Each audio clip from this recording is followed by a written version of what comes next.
కృష్ణ నీ యొక్క మాటలు ఉన్నాయి చూసావా, తవ జల్పితాని అంటున్నాడు. నీ యొక్క మాటల యొక్క సౌందర్యం ఏమిటో తెలుసా అయ్యా అంటే పర్యాచితామృత రసాని అని అన్నాడు. నువ్వు ఒక్క రవ్వ నోట్లో నుంచి ఒక చిన్న మాట మాట్లాడితే అమృతములికేటువంటి మాటలు, మధువులొలికేటువంటి మాటలు, దానిలో ఉండేటువంటి తీయదనం అంతా ఇంత చెప్పనలవి కానటువంటి తీయదనం. అంత చక్కగా మాట్లాడతావు నువ్వు. తరువాత పదార్థభంగి వల్గోని, ప్రతి పదాన్ని యొక్క సమగ్రమైనటువంటి అర్థాన్ని నీ యొక్క మాట సంపూర్ణముగా ప్రస్ఫుటింపజేస్తూ ఉంటుంది. అలాగా భావ స్ఫోటకమైనటువంటి మాటలు మాట్లాడటంలో నువ్వు అద్భుతమైనటువంటి ప్రావీణ్యం కలిగినటువంటి వాడివయ్యా. ఇంకా దీనితో పాటు పిల్లలకి మరొక లక్షణం కూడా ఉంటుందండి. వాళ్ళు ఏదన్నా ఒక మాట చెప్పాలి అని అంటే మామూలుగా చెప్పరు. చక్కగా కళ్ళు ఇలా ఇలా తిప్పుతూ, ఏమండి నేను నిన్న అక్కడ ఇదిగో ఇంత పెద్ద పాము పిల్లని చూశానంటాడు. అది పిల్ల, మళ్ళీ పాము పిల్లే. మళ్ళీ చెప్పటం ఎంత, చేతులు ఇట్లా ఊపి కళ్ళు ఇలా తిప్పుకుంటూ ఇంత పెద్ద పాము పిల్ల అంటాడు. అలానే మన కృష్ణయ్య బుజ్జోడు కదా, మరి వీడు కూడా. మరి చిన్నారి కన్నయ్య ఎలా వెళ్తాడు, విశాల విలోచనాని అన్నాడు.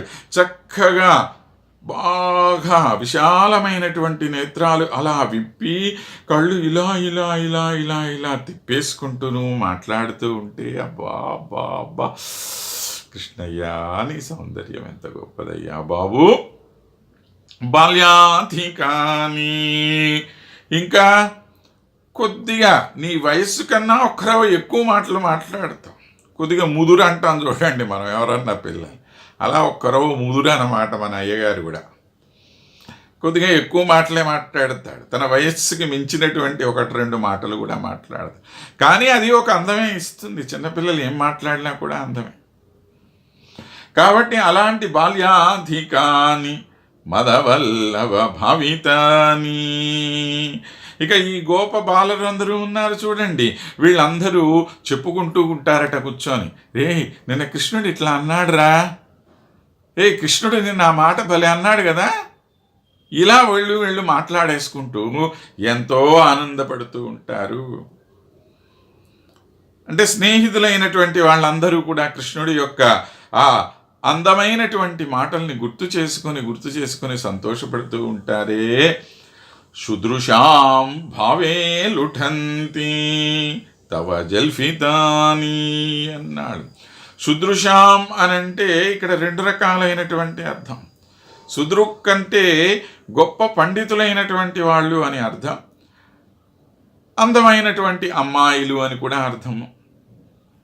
కాబట్టి పండితులైనటువంటి వాళ్ళు కూడాను నీ యొక్క మాటలని, దానిలో ఉండేటువంటి భావ గాంభీర్యాన్ని గుర్తు తెచ్చుకొని ఆనందపడుతూ ఉంటారు నీ మాటలు చెప్పుకొని. అంతేకాదు నీ యొక్క మాటల యొక్క సౌందర్యాన్ని ఈ గోపికలందరూ కూడాను చక్కగా ఆస్వాదిస్తూ ఉంటారయ్యా స్వామి.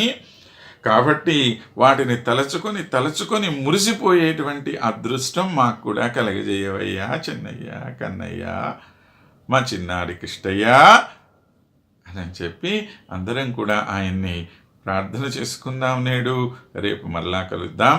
స్వస్తి.